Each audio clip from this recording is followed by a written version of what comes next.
No Jimmy here, so let's see what happens when I throw them bows. All right. God. What up, Luda? What's your stat of the night? My stat of the night, well, it's more a stat of the season, I'll put it that way. 9. Jared Sullinger has made 9 3-pointers this year. We're a month into the season, and Sullinger has made 9 threes.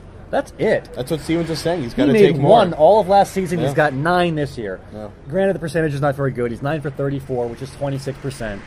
But he's growing that part of his game, and it's just an evolution that we're seeing. And he'll get better as the year goes on, as he gets more practice taking that shot.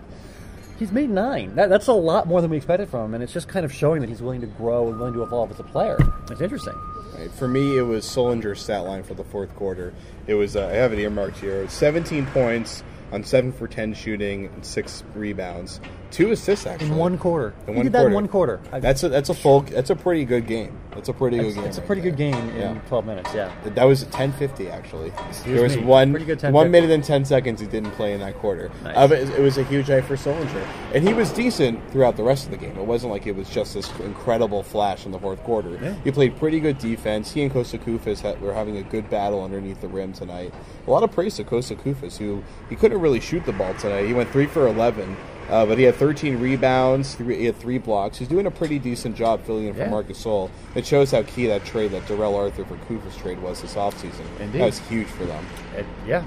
Okay, so baller of the night, for me it's Sullinger, obviously. Who's your baller? All right, you know what? I'm bored of talking about Sullinger, so I'm going to throw you a curveball. Let's go with Kris Humphries. The guy played 16 minutes from out of nowhere. That's a lot of break on that curveball, jeez. I know, right? But Humphries, nobody expected anything from him a few weeks ago. He's come up, started playing a lot in the absence of Kelly Olynyk. Tonight he had, I think it was 6 rebounds. You know, they needed to get some boards, and he stepped up and did it. That means something to this team. I mean, this team's been pretty bad rebounding for the last 3 years, and they brought in Humphries, who used to be a league-leading kind of rebounder.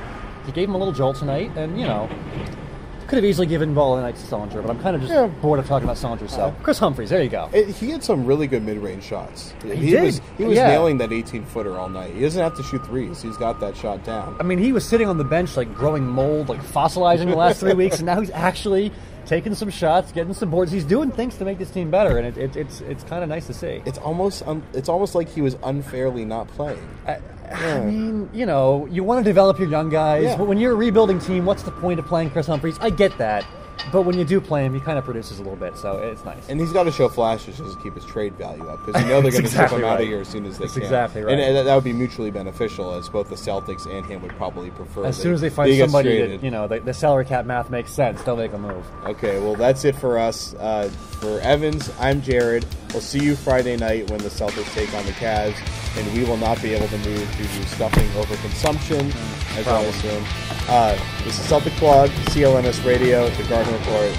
We're out.